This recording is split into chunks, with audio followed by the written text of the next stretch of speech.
everybody? Back to Unapologetic Truth, the channel. We speak the truth and don't apologize for it. Why? Truth never apologize.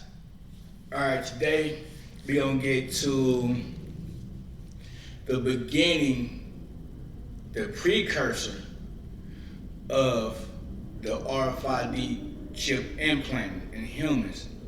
I know a lot of y'all know about it because a lot of Sweden's and a lot of other people in Wisconsin and different other areas have been getting implants. But this time they slowly but surely rolling it out. All right. Now, for y'all who don't know what the RFID chip is, we're gonna get to what it is first, and then we're gonna get to the precursor of the RFID chip. What are they doing to get people desensitized to getting the chip and using this chip? All right, now let's get to the first clip. Fall in love all over again with star-crossed lovers. Well, let's wait till the commercial go. But this chip basically is the RFID chip, and it's the mark of the beast. Well, one portion of the mark of the beast, because there's two parts. It's not just a chip in your hand, right? So now let's get to this part here.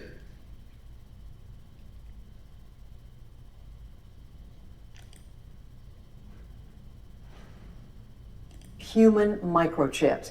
They're already used to identify ranch animals and pets. But the practice of implanting chips in people is also on the rise. Those who embrace the idea say they see it as a way to take back control of their personal data. But others are worried about how that data could be used. Special correspondent Malcolm Brabant reports from southern England. It's part of our Breakthrough series on the leading edge of science, technology, and medicine. I don't want to live a normal life. I want to live an exceptional life, and I want to try things and do things that... Now, before we get deep into this, they're gonna show you, they're gonna be telling you why it's supposed to be good for humans to be getting these chips inside your body. First of all, anything that's foreign, that's don't supposed to go inside your body always automatically rejected. Period. If it doesn't goes in your body, if it wasn't created with your body normally rejects it. Right? So it's gonna be a problem once they start putting foreign objects inside your body, because your body gonna detect it, and then it's gonna start rejecting it, which means you're gonna have health problems. Right, let's get perhaps others in my situation have never done. Meet Alex Lewis, interior designer, businessman, adventurer, and motivational speaker. We were just an ordinary family. Me, Lucy, and our son Sam. Then, just over 2 years ago, I caught a common cold. It was to change the course of my life overnight. I'm in this condition thanks to an incredibly rare case of strep A, and it led to toxic shock syndrome, septicemia, and subsequently sepsis. I lost all 4 limbs within about 6 or 7 months. Alex is a pathfinder for those with serious medical conditions. In the remains of each arm, a microchip has been implanted. One is to hold medical information, the other for a chore the able-bodied take for granted. As you can see, it says it's going to hold your medical information. This is one of the reasons why they say it's supposed to be good, because when you go to the hospital, they don't have to look up anything about your medical history. All they got to do is just scan your chip. Once they scan your chip, all of your medical history pops up automatically. This is supposed to be making it faster for them and faster for you. But not realizing that this chip is also on a tracking device that can track you wherever you go. So it's not good for a person to get this chip, I'm just saying. And once you get this chip in your hand, eventually your body gonna start to reject it. Like I said before in the beginning of the video, it's gonna start rejecting the foreign object. And when it rejects the foreign object, guess what? When your body telling you something's wrong, you start feeling pain, you start feeling, you start seeing bruising, and then not only that, you might get infected. For me, as a prosthetic user, one of the most fiddly things is keys. Keys are a nightmare for us. And the microchip, when looking into it, we realised quite quickly that it could save a lot of time. So for me, it was going to be beneficial for that. I could lose 15 minutes trying to get in my front door. I could lose 10 minutes trying to get out of my back door. And now all that's been saved. These microchips use a system called near-field communication. It's exactly the same sort of technology used in contactless debit and credit cards. Like the bank cards, the chip's information can be scanned, but it cannot transmit. Once banking security has been configured, developers believe consumers will soon be free to spend with the implant. That was the very, very beginning of these chips. And getting people desensitized to getting the chip is using your card. You don't have to slide your card in. You don't have to do anything with your card, but just swipe your card and everything works. ATMs, when you go to grocery shopping and go and buy clothes, you don't have to stick your pin. You don't have to stick your card in and put in your pin. All you got to do is swipe your card. A British railway ticket, but it's much different in Sweden, a country supposedly leading the microchip revolution. Remember I told you about On Sweden? Sweden's high-speed rail lines, for the past 18 months, implanted passengers have put their travel payment on the chip. Jag tycker att det är jättebra med... I think it's really good with a chip ticket. I love all companies that use the chip technology. But the rail company is stopping the experiment. The number of implanted passengers is relatively small, and it wants to pursue other forms of ticketing. This is not a setback, insists Sweden's microchip pioneer Johan Österlund, a former body piercer seen here giving a TED talk. We can do easier travel. We can do faster and safer payment. We can do something as mundane as opening a door. I mean, the opportunities are endless. Unfortunately, these innovators often don't think about the political ramifications. Gus Hussain is the executive director of Privacy International, a non-profit that challenges overreaching state and corporate surveillance. In today's world particularly, we have to imagine how governments and how ambitious politicians and even ambitious corporate executives will try to imagine putting this type of technology into you so that they can exploit your data and ultimately exploit you. I'm going to ask you to keep your hand just nice and relaxed like it is. Now see, when they first rolled these things out and people was getting these chips, it wasn't that many people getting these chips. So now what they have to do? They have to go back to the drawing board. They have to go back planning and see what can they do to get people to want to come get these chips voluntarily, right? So what do? Oh, they go back and then they come up with other plans to get people excited about this. We're gonna get about that later when I told you about the precursor to the chip, right? We're gonna get back to the part where they're gonna show people why they should get the chip. All right, let's go. IT student Kieran Anderson is being chipped by Dr. Jeff Watson, a consultant anaesthetist who's driving research into the medical benefits. The microchip's actually inside here, and there's a sort of introducer piece of plastic that will push it out once it's in. Okay, so this is the implant coming out. You'll feel a bit of pressure.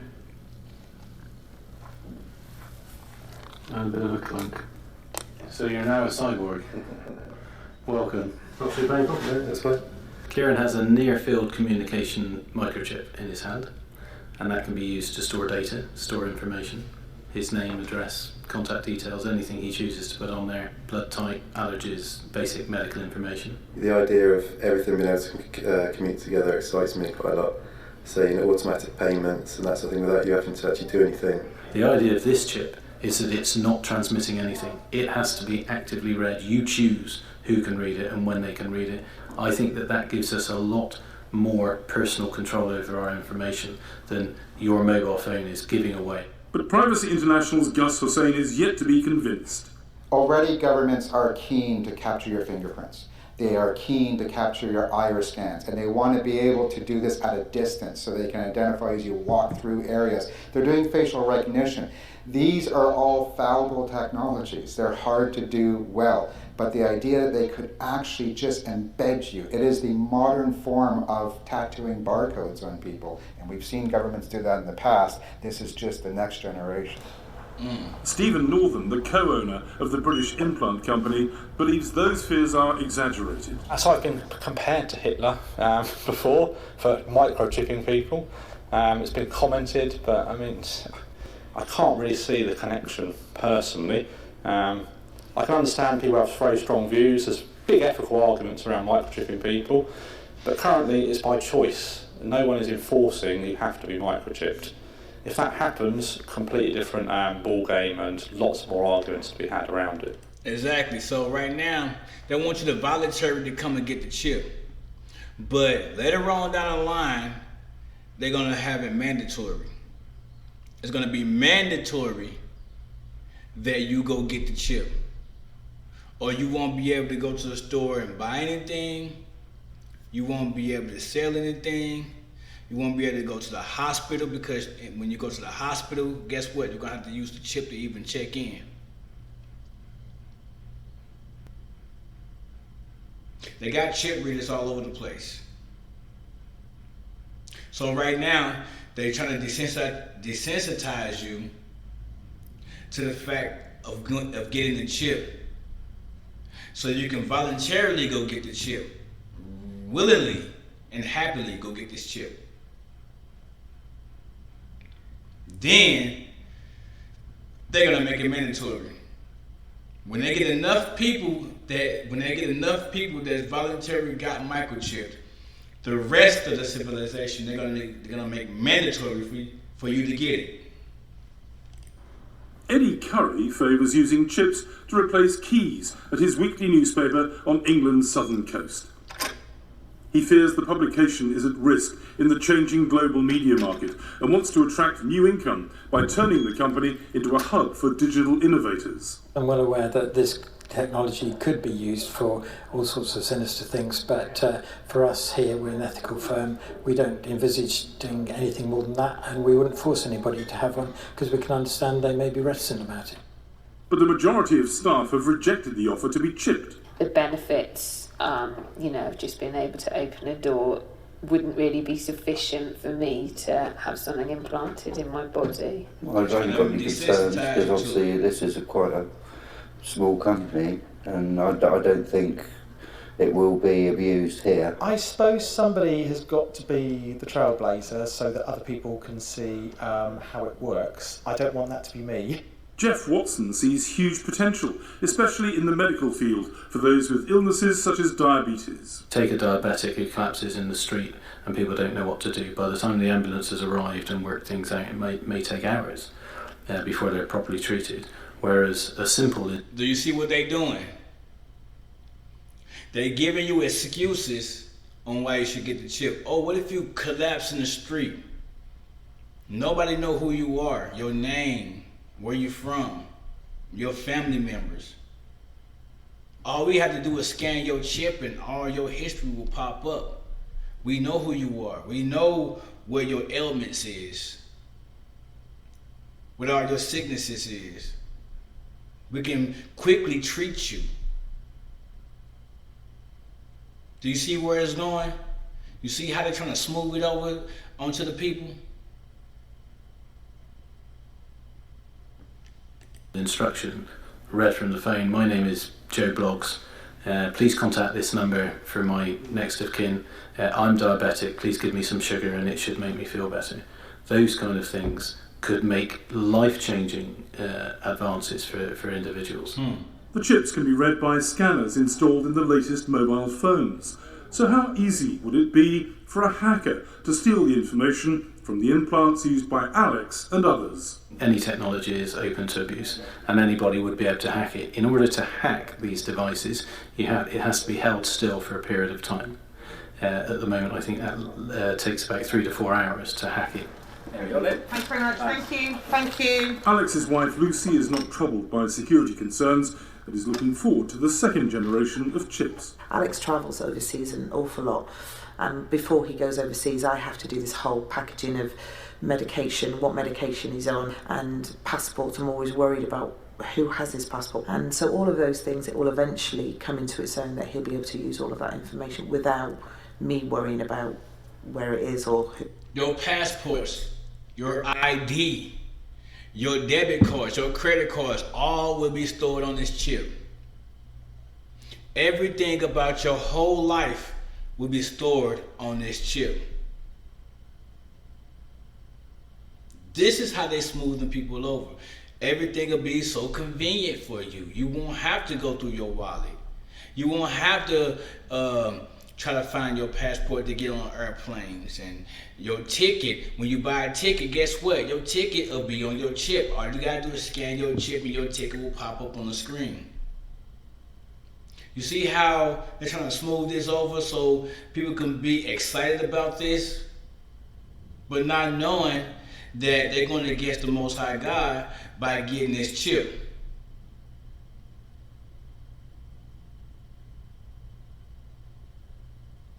This is against the scriptures.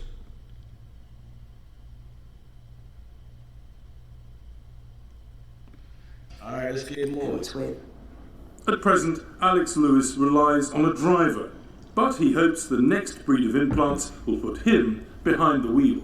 To be able to get into the car, to start it without any kind of key with the microchips, that would be fantastic.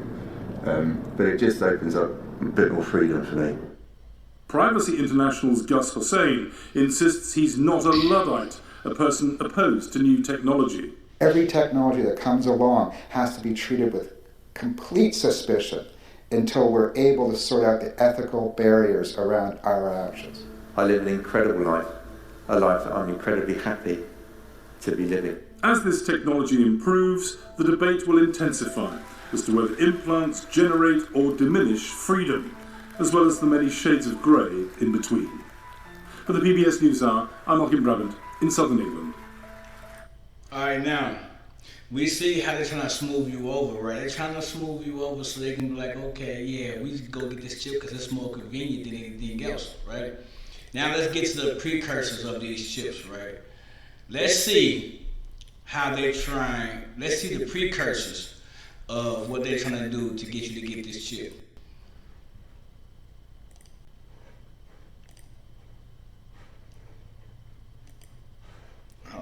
Excuse me. Oh, that's why.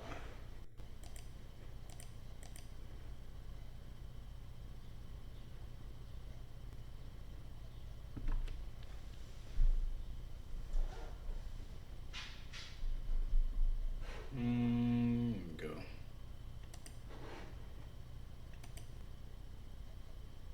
And explains why some found a new way to shop for groceries in Seattle. No cash or credit card needed. Cover 7's Lauren Donovan shows us how you'll be able to check out with a swipe of your hand and explains why some tech experts are concerned. This right here, the palm of your hand, it's the new method of payment. And beginning today, by scanning this, you can pay for your groceries, no wallet required. That's not something I'll ever do. Maybe it's my generation. Do you see what they're doing? They're starting with the palm of your hand, scanning the palm of your hand. Soon, they're going to switch over to, might as well just go ahead and get the chip. We already scanning your hand. You already using the palm of your hand. Why not use the chip? They're going to use the CV, if you know what I'm talking about, for an excuse for you to use the palm of your hand and smooth you over to the chip. But what's wrong with the credit card? It's not sorcery, nor is it science fiction. We all use our fingerprints on the phones. The reality is now in Capitol Hill, you can check out at the Whole Foods on Broadway just by hovering your hand like this. The way that I see it, it's similar to how we unlock our phones with our faces. Exclusively at this location, customers can walk in and register their unique hand signature at the Amazon One kiosk next to the Bean Dip. According to Amazon, enrollment takes less than a minute, and shoppers can link this bit of biometric data to their Prime account for discounts. Yeah, I don't feel comfortable with that. I realize with the face recognition, yeah, we are, already playing into it a little bit. While today will be a first for Whole Foods, Amazon Go stores have been using it for months. We asked computer and engineering experts at the University of Washington, who benefits from the new tech? Amazon? And you see how they're trying to reinvent it, right? Because they say that not enough people was trying to get the chip, so now they're trying to find some other way to get people to want to go get the chip. And this is one of the ways where they be like, okay, we can show them how they can just go get their groceries without pulling out their credit card. All they gotta do is scan their hand. If you into doing that, you'll be into getting this chip. Put it that way. And if they make it to where the only payment method is using your hand, then it's just going to transition over to using the chip. Or shoppers.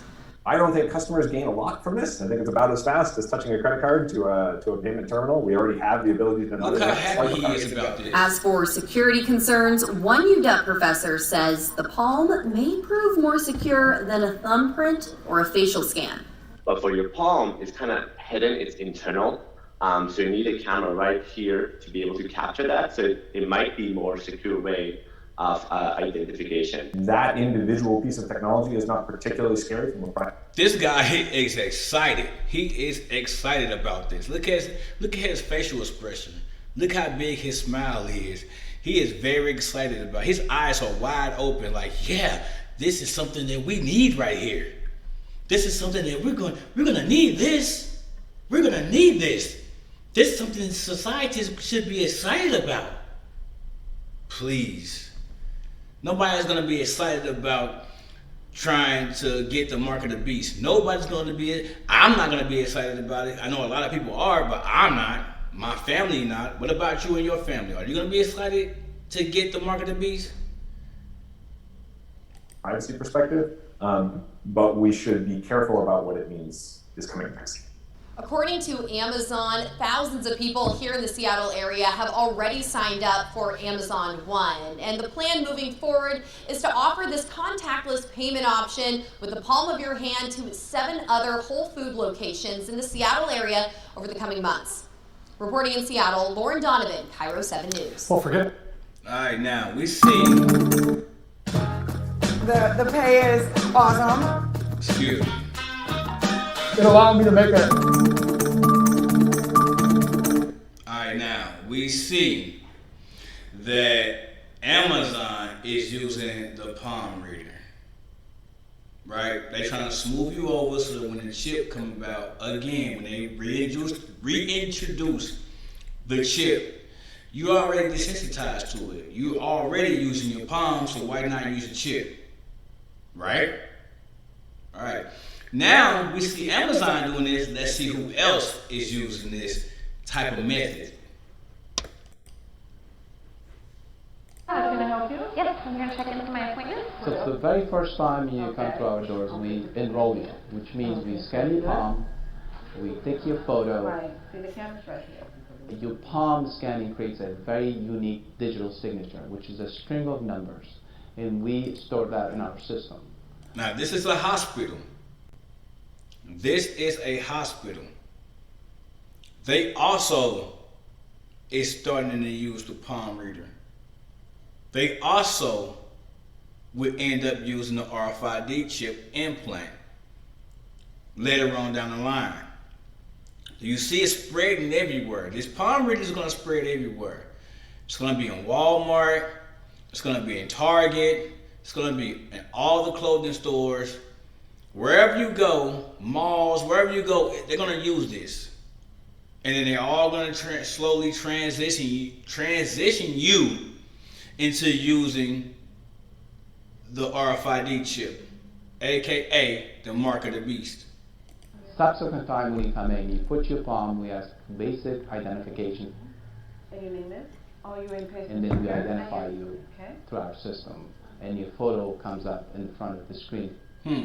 Palm scanning is a very simple technology. All it does is measures the blood flow underneath your palm. Palm is actually 100% more accurate than fingerprint. The interesting thing about the vein that actually forms in mother's womb and during the first, I think, 14 weeks.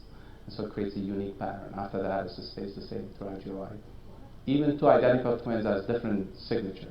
This technology is widely proven in the banking industry in Japan. That's how they identify through their ATM machines. Being a e-hospital, a digital hospital, requires you to do things in a much more efficient digital way. We have one integrated chart in Yangon. It's one chart for one patient, and that's in our secure data center with a lot of security and firewalls around it. Thanks God, we haven't been hacked. We have over 500,000 patients scanned already, palm scanned in this institution, and the numbers keep growing. Right, so you heard them, like they scan hundreds of patients, and the number's gonna keep growing, and it will keep growing. It's gonna keep growing.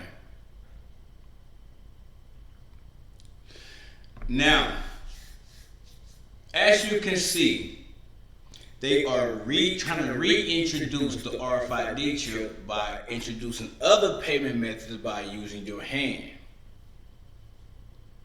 Just to desensitize you to the fact that they want to use this RFID chip and get every American and everyone across the earth microchipped.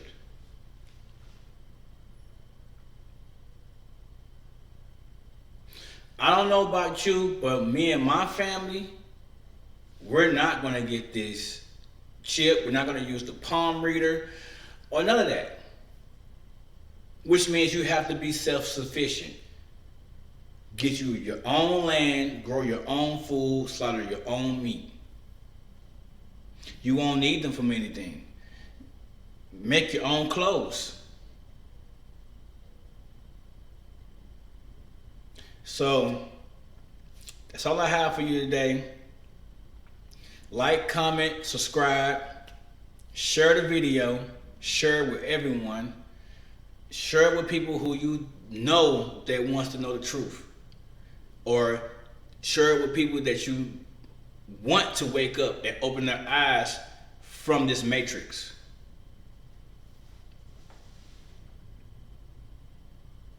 You either take the red pill or blue pill. It's up to you. And to those who already subscribed, I really appreciate you for, thank you. Just thank you for, supporting the channel. For those who are watching the videos without subscribing, subscribe to the channel. Support the channel, man, and the more you support the channel, the more the channel will grow, the more they will suggest my content in other people's feeds, and we'll get a whole new audience, more subscribers. The more subscribers, the more likes. Please leave a like. The more likes, the more comments, the more this video will be suggested.